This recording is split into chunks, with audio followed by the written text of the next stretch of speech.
사랑하셔서 오셨네. 사랑하셔서 오시었네. 말씀하신 대로 본이 되신 예수 얼마나 아프실까. 갈보리 언덕 그 십자가. 다시 한번 믿음으로 고백하겠습니다. 사랑하셔서 오시었네. 사랑하셔서 오시었네. 말씀하신 대로 본이 되신 예수 얼마나 아프실까. 갈보리 언덕 그 십자가. 피 흘림 없이 이룰 수 없네. 고난받을 이유 없으신 주. 순종하셨네. 순종하셨네. 그 십자가 지셨네. 우릴 위해. 아버지의 뜻 이루소서. 아버지의 뜻 이루소서. 전혀 오는 아픔 모두 거두시리. 얼마나 아프실까. 처절한 고통 그 십자가. 피 흘림 없이 이룰 수 없네. 고난받을 이유 없으신 주. 순종하셨네. 순종하셨네. 그 십자가 지셨네. 우릴 위해. 피 흘림 없이 이룰 수 없네. 고난받을 이유 없으신 주. 순종하셨네. 그 십자가 지셨네. 우릴 위해. 너는 내 아들이라. 너는 내 아들이라. 오늘날 내가 너를 낳도다. 너는 내 아들이라.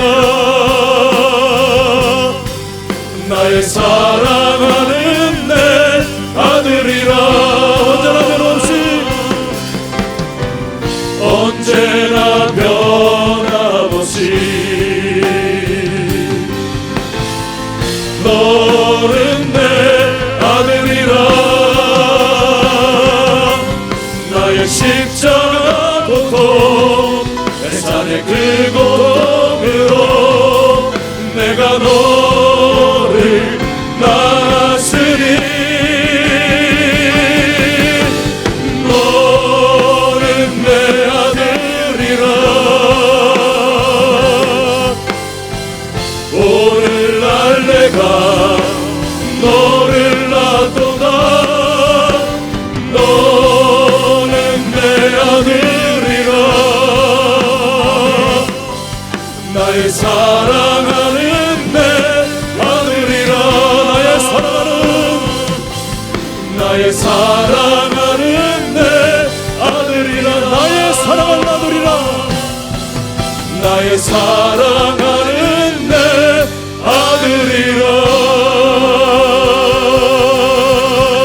할렐루야. 십자가의 사랑의 은혜로 우리를 삼아주시고 자녀 삼아주신 하나님 감사를 드립니다. 할렐루야. 자, 우리 사도신경으로 우리의 신앙을 고백하겠습니다.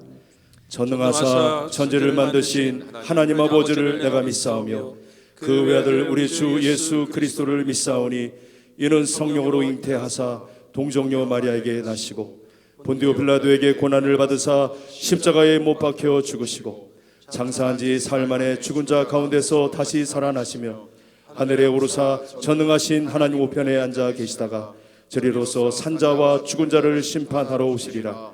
성령을 믿사오며 거룩한 공회와 성도가 서로 교통하는 것과 죄를 사하여 주시는 것과 몸이 다시 사는 것과 영원히 사는 것을 믿사옵나이다.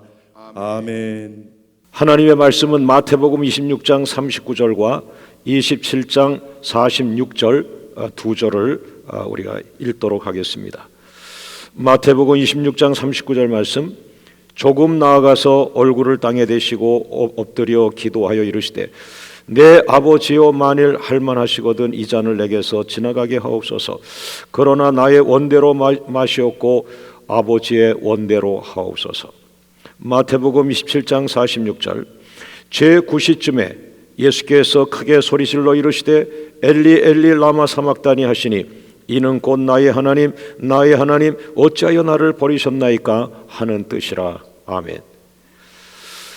여러분, 오늘 고난주간을 맞이해서 예수님의 기도에 대한 말씀입니다. 특별히 예수님의 십자가 기도라고 표현했는데요, 예수님의 십자가 기도에 대한 묵상을 우리가 나누기를 원합니다. 첫 번째로 예수의 십자가 기도, 십자가 기도.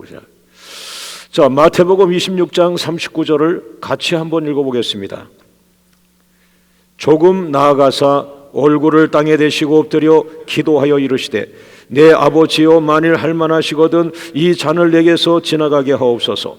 그러나 나의 원대로 마시옵고 아버지의 원대로 하옵소서. 여러분, 십자가 기도라는 말을 들어보셨습니까? 저는 목회하면서 어렵고 힘들 때 예수님의 십자가는 따라갈 수 없지만은 이런 정도라면은 목회 상황에서 십자가 기도라고 할 수도 있겠다, 이런 생각을 해보았는데요, 십자가 기도는 십자가 앞에서 기도하는 것입니다. 그 다음에 십자가 기도는 십자가 위에서 기도하는 것이죠. 여러분, 예수님께서 겟세마네 동산에서 십자가를 앞에 두고 기도하셨습니다. 바로 오늘 우리가 읽었던 이 마태복음 26장 39절 말씀이 십자가를 짊어지시기 전에 겟세마네 동산에서 하나님, 이 십자가를 내가 짊어져야 하겠습니까? 만일 할만하시거든 이 잔을 내게서 옮겨 주시옵소서. 그리고 나서 예수님은 하나님의 정한 계획대로 십자가를 짊어지셨죠.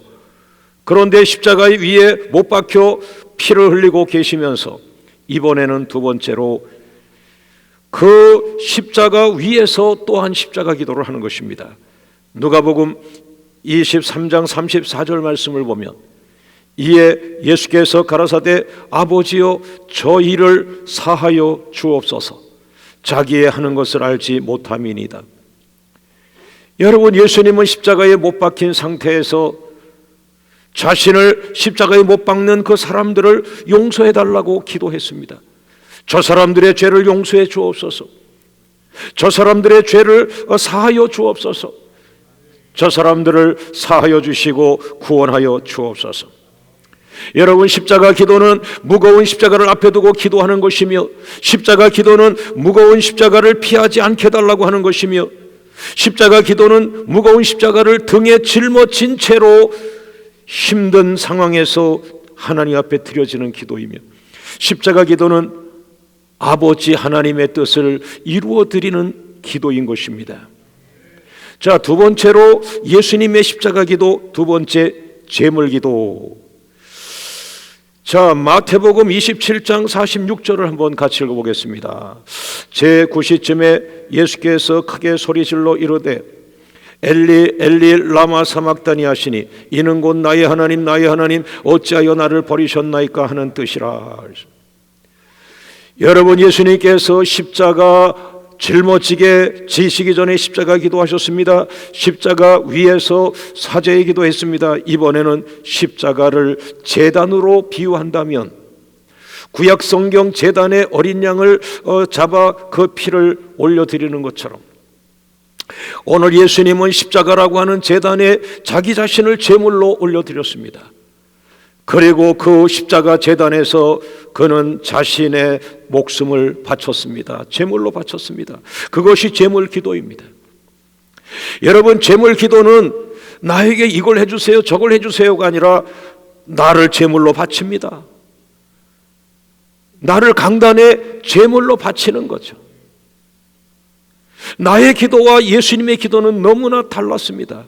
나는 목회가 힘들어도 무엇을 이루어 주세요라고 기도하지만 예수님은 자신을 그냥 제물로 올려드린 것이죠.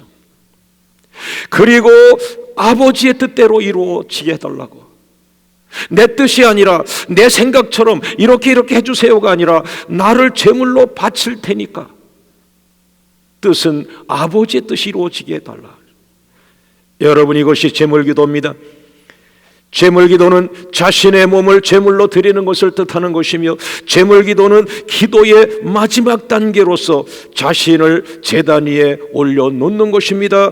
제물기도는 자신을 제단 위에 올려놓고 응답될 때까지 죽는 모습, 죽어있는 모습, 그것입니다. 하나님, 나를 제물로 바칩니다. 그리고 기도의 제목은 아버지의 뜻대로 이루어지게 하옵소서. 여러분, 우리가 살고 있는 이 조국 땅 한국 교회에 아버지의 뜻이 이루어지길 원합니다. 우리 모두의 기도 제목을 내려놓고 우리는 제물이 될 뿐, 한국 교회의 단 하나의 목적, 하나님의 뜻이 이루어지게 하옵소서. 아버지의 뜻이 이루어지게 하옵소서.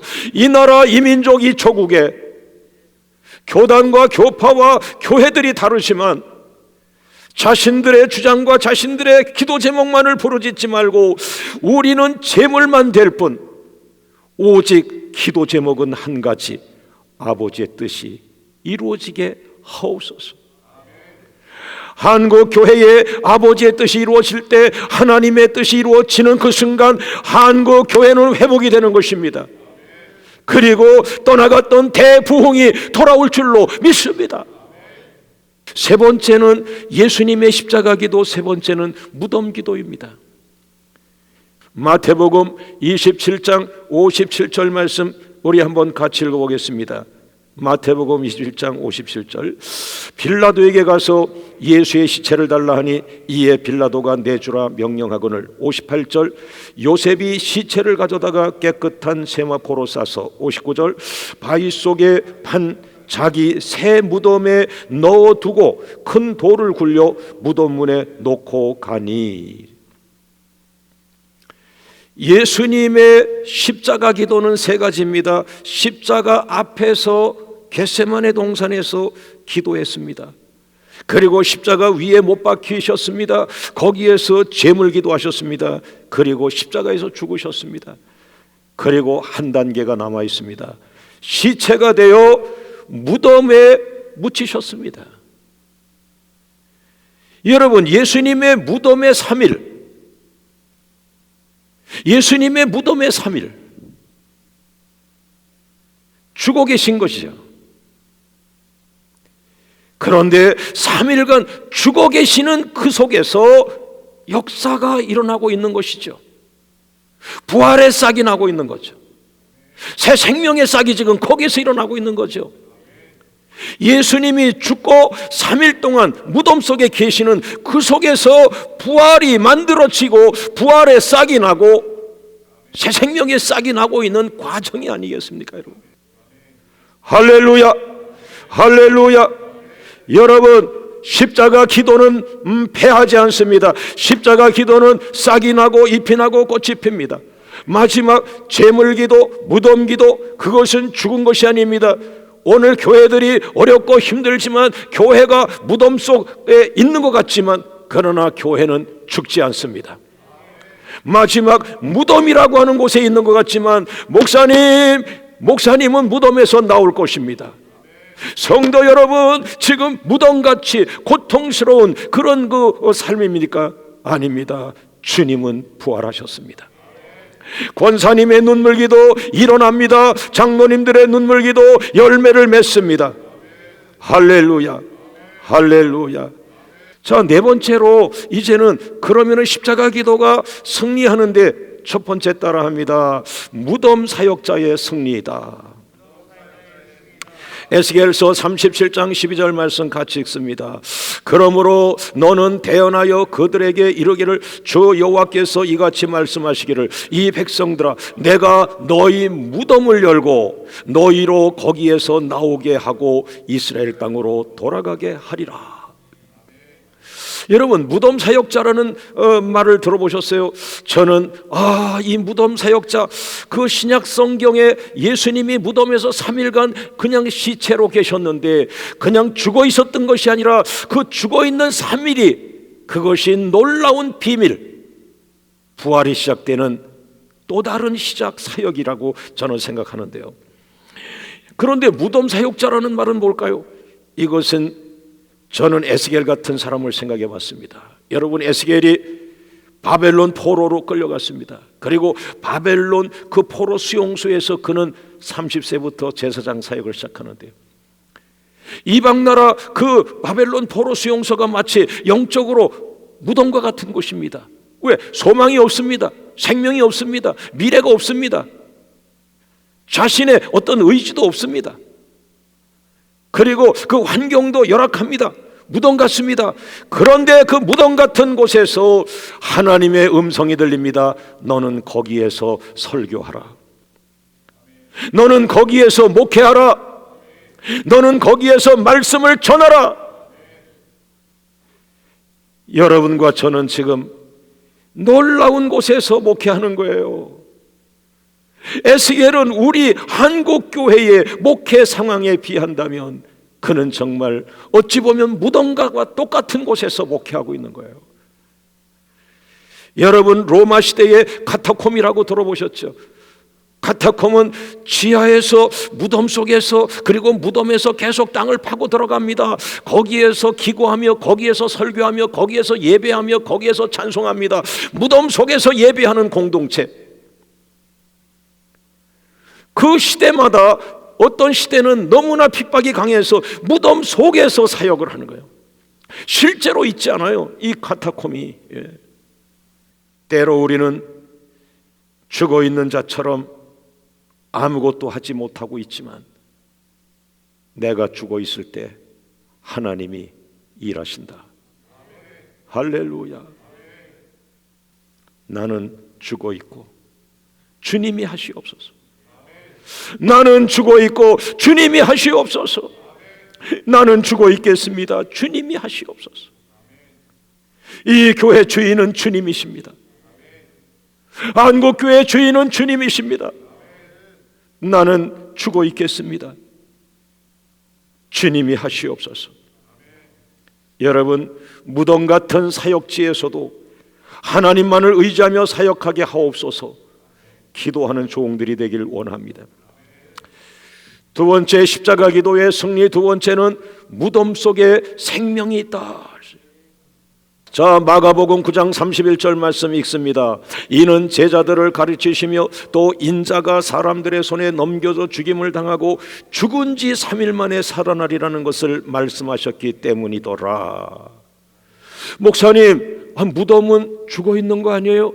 어떻게 무덤에 생명이 있다고요? 무덤에 생명이 있다고요? 예수님도 죽으셨는데 어떻게 생명이 있겠습니까? 무덤 속에는 생명이 없습니다. 무덤은 무덤입니다. 현실은 현실입니다. 교회가 아무리 믿음이 좋아도 현실이 어려울 때는 현실을 인정해야 되지 않습니까? 라고 하는 소리들이 있습니다. 맞는 말입니다, 여러분. 현실은 현실이죠. 그러나 무덤은 무덤이지만 예수님의 무덤 속에는 생명이 있었습니다. 예수님은 죽어서 시체로 있습니다. 죽어 있습니다. 생명이 없습니다. 그러나 그 속에 약속의 말씀이 있습니다. 살아난다는 약속의 말씀. 죽은 지 3일 만에 살아나리라. 말씀은 생명입니다. 말씀은 살아있습니다.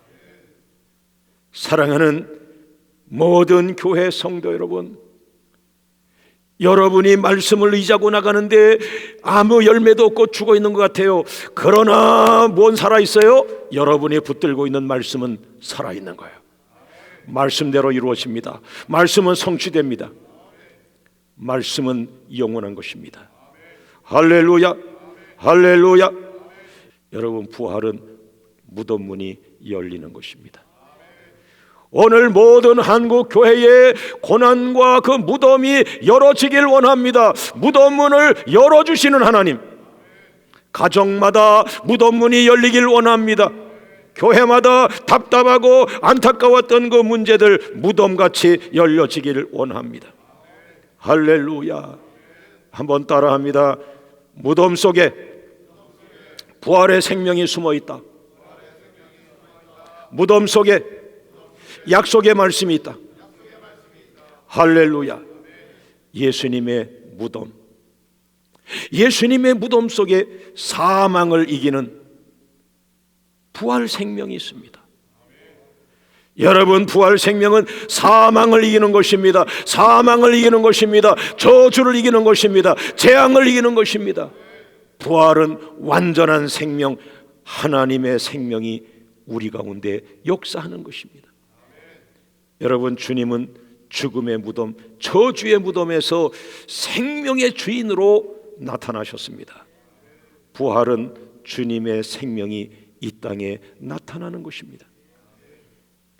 여섯 번째로 십자가 기도 승리의 세 번째입니다. 무덤 속에 하나님의 강력한 구원 의지가 숨어 있다. 우리가 볼 때는 예수님의 무덤이나 우리 평범한 사람들의 무덤이나 똑같이 생명이 없고 시체가 그냥 있는 묘지, 무덤이다. 그러나 아닙니다. 예수님의 그 무덤 속에는요, 하나님의 강력한 구원의 의지, 예수님이 살아나면서, 예수님이 십자가에 죽으시면서 이 구원의 의지, 이것이 그 속에 함께 있는 것이죠. 오늘 설교의 마지막입니다. 십자가 기도 승리 마지막 네 번째, 무덤 속에 군대가 있다. 에스겔서 37장 10절 말씀을 예화로 듭니다. 같이 읽어보겠습니다. 이에 내가 그 명령대로 대언하였더니 생기가 그들에게 들어가며 그들이 곧 살아나서 일어나 서는데 극히 큰 군대더라. 여러분, 에스겔 37장 전체를 보면요, 얼마나 위대한 군대가 나오는지 놀라요. 말씀을 듣는 귀가 열린 군대가 나옵니다. 성령을 공급받는 군대가 나옵니다. 자기 믿음으로 스스로 일어나는 군대, 죽음의 무덤에서 탈출하여 나오는 군대, 성령으로 충만한 군대, 하나님과 화평의 언약을 맺는 군대, 생명력이 번성하는 군대, 하나님의 성소, 하나님의 성전을 세우는 군대, 열국 앞에 하나님의 살아계심을 보여주는 군대. 여러분, 이것이 한국교회가 되기를 원합니다. 이번 고난 주간에 강력한 고난에서 나의 죄와 나의 욕망과 나의 모든 세상 세속성이 죽어버리고 내 안에 부활의 생명이 살아나면서 한국교회는 하나님의 군대들, 하나님의 군대들이 일어나기를 원합니다. 한국교회를 앞장서서 이끌어가는 교단이 되길 원합니다. 한국의 모든 교단과 교파 가운데 하나님의 말씀이 건강하고 부활 생명이 강력한, 생명이 넘치는 생수의 강이 흘러가는 이 교단이 한국교회 선봉에 서서 장자교단으로, 앞서가는 교단으로 하나님께 영광 돌리는 부활주일이 되기를 주의 이름으로 축원합니다.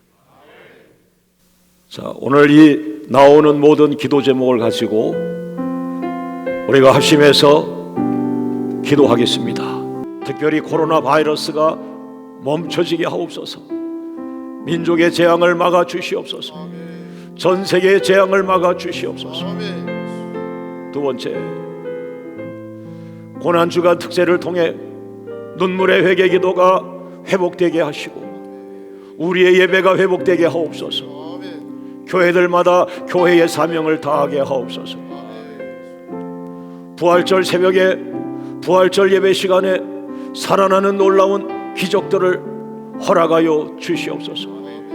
병든 자들이 치료되게 하시고 기업들이 복을 받게 하시고 다음 세대 우리의 자녀들이 이 땅의 소망이 되게 하여 주옵소서. 잃어버렸던 하나님을 향한 처음 사랑을 회복하게 하옵소서. 우상 숭배의 죄악을 용서하여 주옵소서. 하나님보다 더 사랑했던 모든 것을 정리하게 하옵소서. 이 나라 이 민족이 살아나게 하옵소서. 우리의 기업을, 가정을, 자녀들을 축복하여 주옵소서. 우리 다 같이 주님의 이름을 부르며 기도하겠습니다. 주여 주여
모든 영광을 하나님께 돌리오며 예수 그리스도의 이름으로 감사하며 기도하옵나이다. 아멘. 지금은 우리 주 예수 그리스도의 은혜와 아버지 하나님의 무한하신 사랑하심과 성령님의 교통하심이, 예수님의 십자가 기도는 반드시 승리합니다. 아멘의 믿음을 가지고 돌아가는 모든 성도님들 머리 위에, 그리고 교단 위에 총회장님이야 모든 임력원들 머리 위에, 그리고 교단 산하 모든 교회들 위에, 그리고 이 나라 이 민족 위에, 세계 선교 현장 위에 지금부터 영원토록 함께 있을지어다. 아멘.